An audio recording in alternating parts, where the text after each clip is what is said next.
Permisa, inilah editorial media Indonesia edisi Rabu 29 September dengan tema demokrasi bersama saya Sona Berbertua.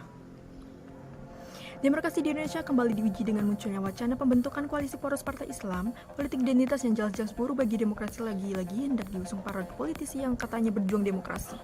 Wacana pembentukan poros partai Islam berawal dari pertemuan antara Presiden PKS Ahmad Syahiku dan juga Ketua Umum PPP Soeharto Monoarfa pada Rabu 14 September. Dari setelah wacana bergulir dengan segala dinamika hingga saat ini, partai-partai Islam lain seperti PBB dan juga PKB menganggapnya baik meski dengan catatan, tetapi ada pula yang mengkritik bahkan menentang termasuk PAI. Sebagai negara demokrasi, republik ini memang menjamin ciri khas atau identitas partai politik. Undang-Undang Nomor 2 Tahun 2011 tentang parpol mempersilakan partai eksis dengan ideologi tertentu selama tidak dilarang, termasuk berideologi agama.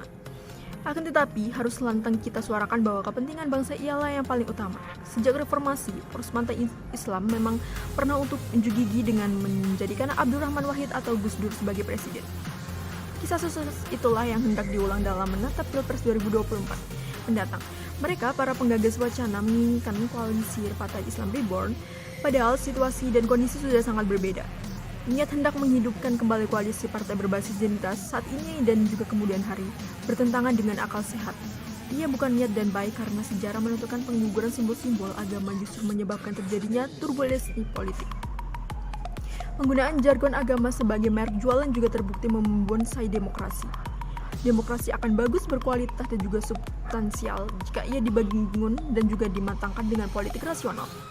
Sebaiknya demokrasi hanya akan sebatas prosedural dan rutinitas tiada guna jika diramaikan dengan argumen-argumen irasional, termasuk dengan memolitas agama. Kita tentu ingin mendemokrasi kita dari waktu ke waktu semakin sehat dan juga bermutu.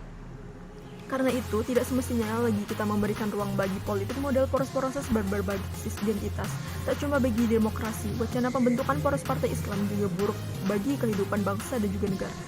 Ia dipastikan akan dilahirkan antitesis poros lain berbasis non-agama.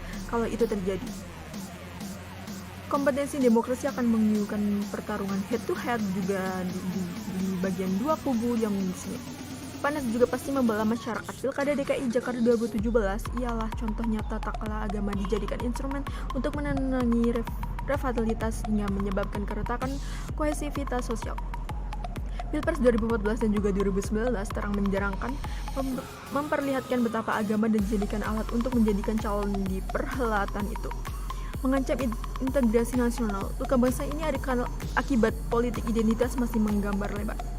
Sekat-sekat akibat penggunaan agama dalam politik masih amat tebal menyisakan sesama anak bangsa. Tidak gampang memulihkannya, karena itu jangan memperparah lagi. Poros partai berbasis identitas termasuk koalisi partai Islam ialah barang usang. Ia bertentangan dengan politik kekinian yang menyebabkan rasionalisme, bukan berkutat dan sentimen agama. Sebagai pembusukan akal sehat, wacana pembentukan koalisi partai Islam hanya akan menyeret bangsa ini ke masa silam yang kontraproduktif. Bagi upaya kita menjemput masa depan, sebagai wacana saja ia tak elok, apalagi jika sampai diwujudkan. Berita terkait.